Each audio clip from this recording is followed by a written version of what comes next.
Hi everyone. Today we're going to just do a quick video on differential association and social learning theories.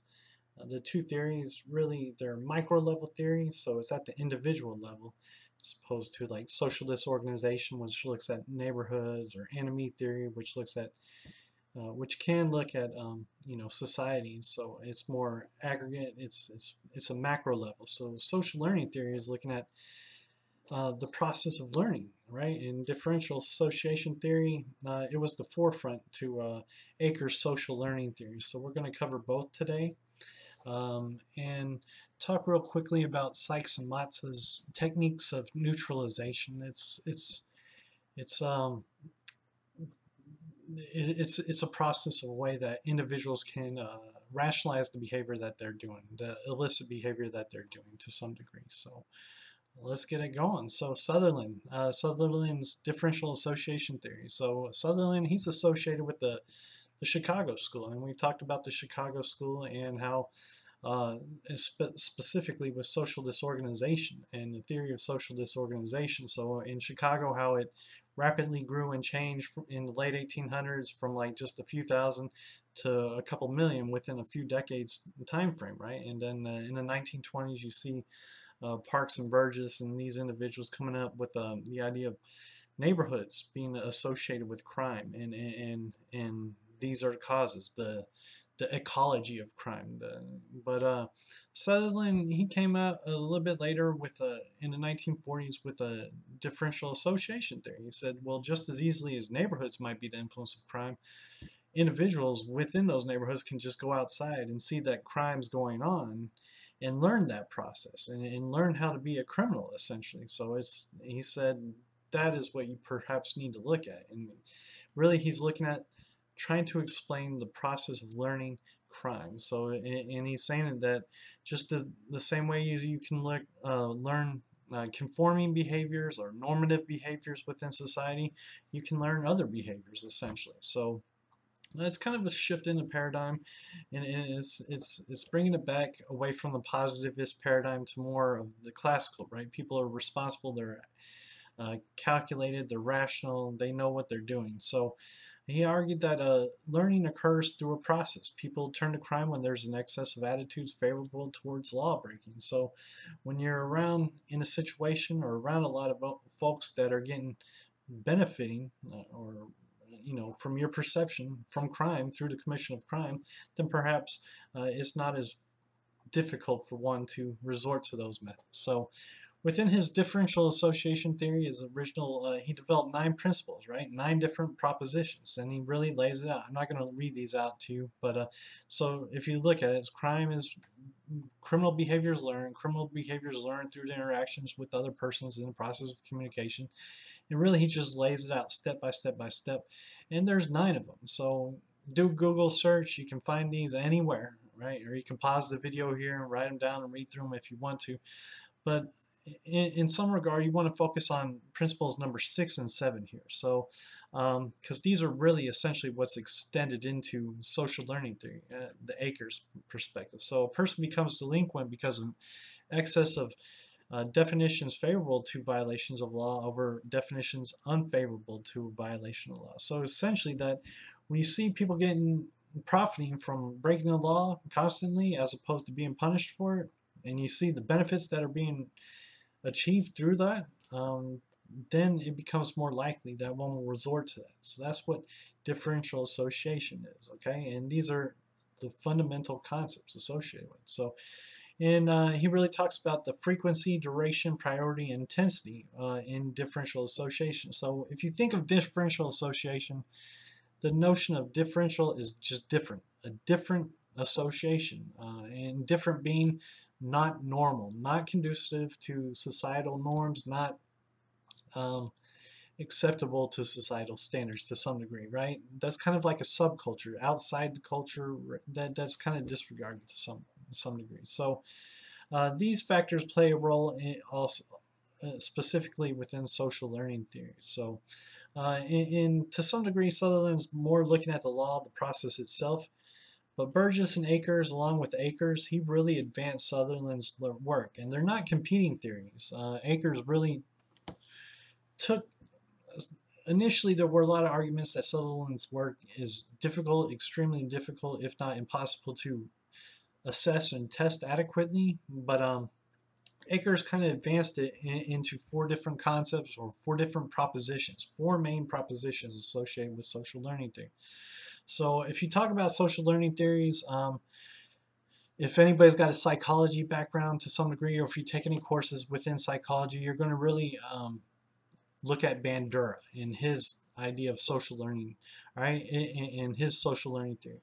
So Bandura really focuses on a broad spectrum of learning behaviors. Akers really is focused within the sociology and criminology domain. So we'll just focus on Ron Akers for now, but just know that it exists. Bandura has a lot of, unique studies and things that are rooted within him within psychology, and really you'll focus on him a lot if you're in psychology. And if you have a psychology background, Akers might not be as relevant to you. But within criminology and criminal justice, it's definitely one of the leading theorists and leading theories within criminology to explain deviant behavior, delinquent behavior, criminal behavior. It comes from social learning theory, and it also offers an applied response, a legitimate response, and we'll get to that in a little bit, of how to shift one's behavior. So essentially what social learning theory assumes that social structure, interaction, and situation produces both conforming and deviant behaviors, right? So no matter what you do, no matter what context you're in, within your family, within your friend groups, within your work groups, within your school groups, these all have different situations that that can influence you to behave normally or conform to societal expectations, or to perhaps be deviant or become delinquent to some degree. All right, and the intensity and those types of things also factor into it. But really, there's four main propositions, and Akers narrowed it down to this: definitions, differential association, differential reinforcement, and imitation. And we'll talk about these real quickly. So definitions. So definitions are one's attitudes or meanings that one attaches to a behavior. So they're orientations, attitudes, rationalizations. So it's basically and they can be grounded in general beliefs or specific beliefs. General beliefs being your morals, your moral compass, perhaps religious, or just a general belief, right? Like such as drugs in general are bad, right? One might believe that. Or a specific belief might be, well, this drug is good because it cures cancer, right? Or it cures an infection. So as opposed to general and specific. Let me take one quick step back real quick. Akers really advanced his theory in a time, and so does Bandura, when within the context of operant conditioning, right? If you heard of Pavlov, when he rang the bell, they'd give a dog a treat and the dog would salivate. And so they'd ring a bell, give the dog a treat, he would salivate, right? And they did this a few times, and then you ring the bell and the dog would start salivating, expecting a treat, but no treat is given to them. So it's the idea that the individual is being conditioned into that. And that's some of the underlying principles associated with this theory. So being exposed to perhaps drug dealers on a constant basis, and they're getting money, and seeing these and observing these definitions that perhaps might be favorable to crime, and seeing that the individuals got the nice car and all these different things, well, that might push an individual into that type of direction, right? So from definitions, the second proposition is really focusing on differential association. So we talked earlier about how differential essentially means different. So differential association refers to the people with whom one comes into contact with. So it's different association. So it's early in life, you have your primary unit. In adolescence, peer influences become greater as well. Obviously, right? Your friend groups, when you get to the teenage years and start trying to find who you are and all those types of things in the high school years, junior high and all that, and trying to get your own independence, find your own footing and all that stuff in life, and you find your friends, and they might become more important than some of your family members, if not all of your family members. So really what differential association gets at is the association with delinquent peers, and this is often how it's measured, how it's tested, and how it's assessed within social learning theory. And within any type of theoretical test within criminology, when you're trying to say, well, these types of this type of thing causes more crime? Well, you need to actually account for delinquent peer associations, because the idea that differential association occurs, right? Hanging out with friends, if your friends are smoking marijuana, there's a great chance that you're smoking marijuana as well. If all of your friends, none of them smoke marijuana or they're vehemently against it, well, it's probably the same thing for you, right? So you're probably not smoking marijuana and doing those types of things. So that's what differential association really is tapping into, delinquent peer associations, or being exposed to, and even to some degree the family unit. Like if your parents are, or maybe if your family's in a mob or the mafia or something like that, and they might pass the torch down. You see this at a young age and grow up in that type of lifestyle, right? Um, so these are important points that can be assessed empirically, and it really helps address the theory, and it really gives an applied response, an actual way to address delinquency within society, offering more pro-social outlets, right? Different avenues that aren't necessarily delinquent. Not, kids after school, they don't have to go hang out with those kids smoking marijuana. They can go to the after school club, right? Or have mentors or anything like that. And those tend to be effective because they're pro-social and give mentorships and offer youth a different path to walk that they might be relegated to, right? Differential reinforcement. So it's a different type of reinforcement. So being reinforced essentially for the negative behavior, for the delinquent behavior. For selling drugs, well, you sold drugs on last weekend, made more money than you would have made at McDonald's last month, right? Flipping burgers and all that type of stuff. Well, it only took 2 days to get all this money and drive these nice cars, right?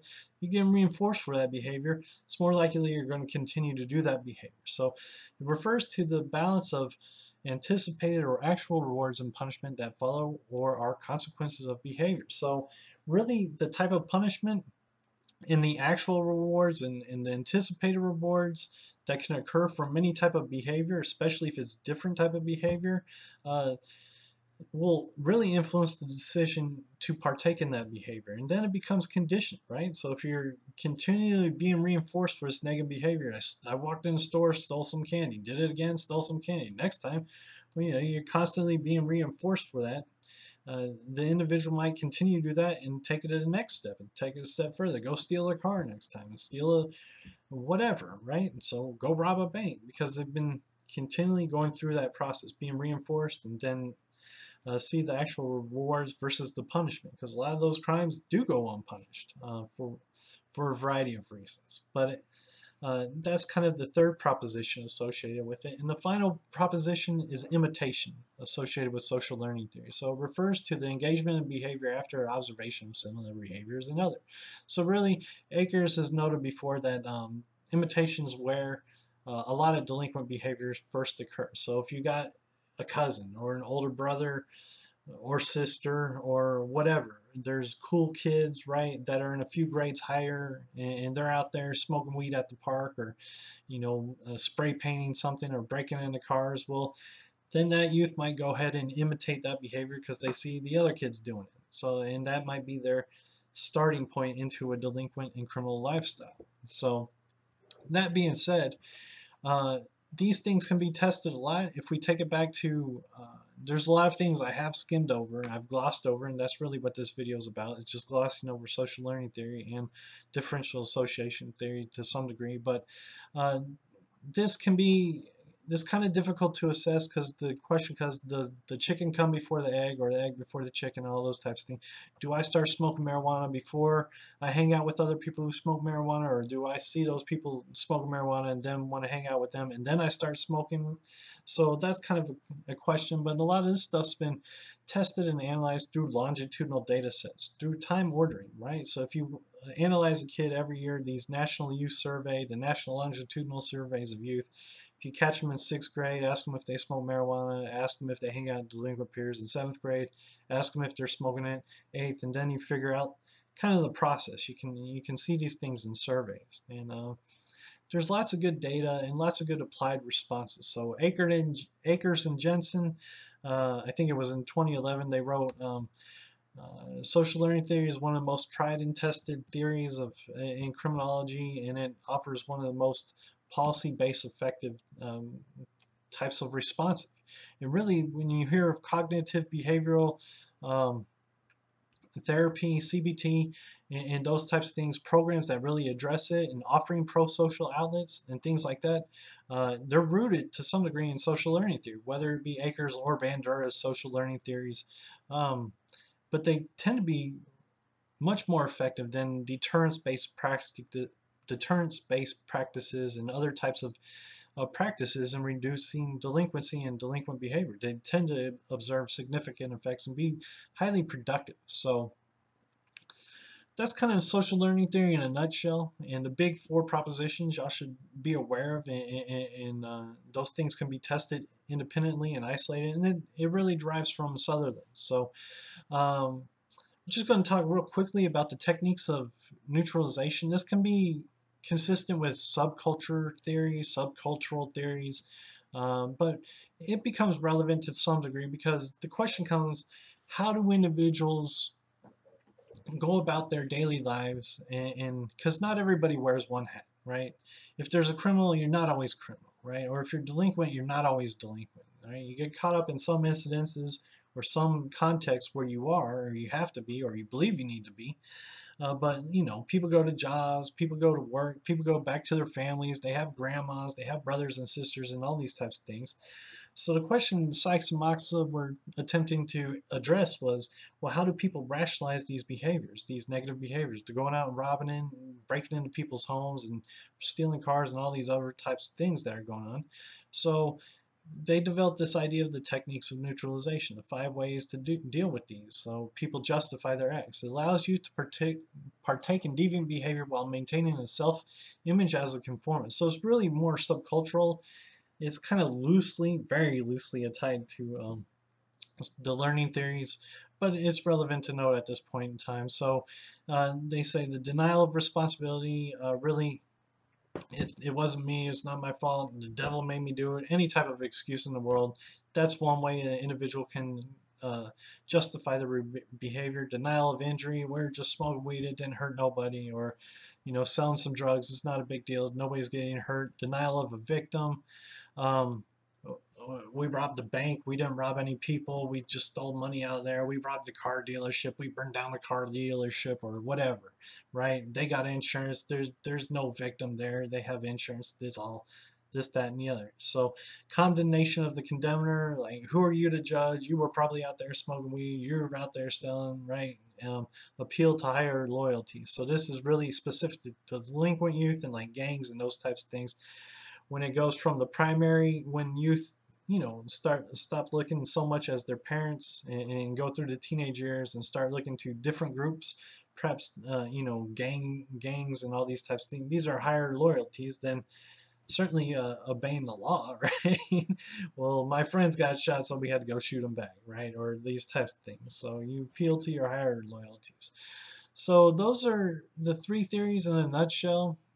Differential association theory, really, it's Sutherland's theory. He came up with 9 propositions. It's really more focused on the process itself, the law-breaking process.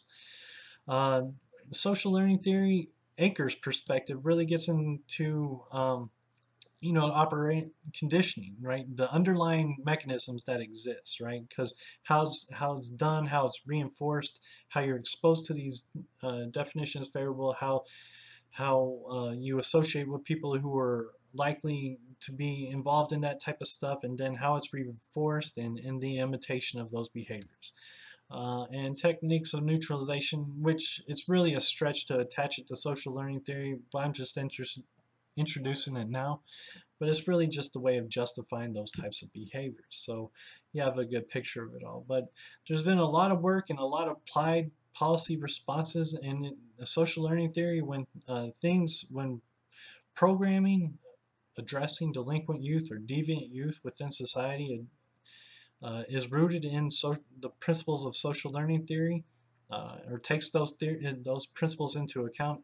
Certainly it's much more extensive. There's books on it, and Akers written extensively on it, much more than this video gets to, but they tend to be highly effective in reducing delinquent recidivism and delinquent activities. So hopefully this video helps you guys out a little bit, but just understand those concepts exist. Read more about it, look into it some more, and y'all have a great day. Okay, take care.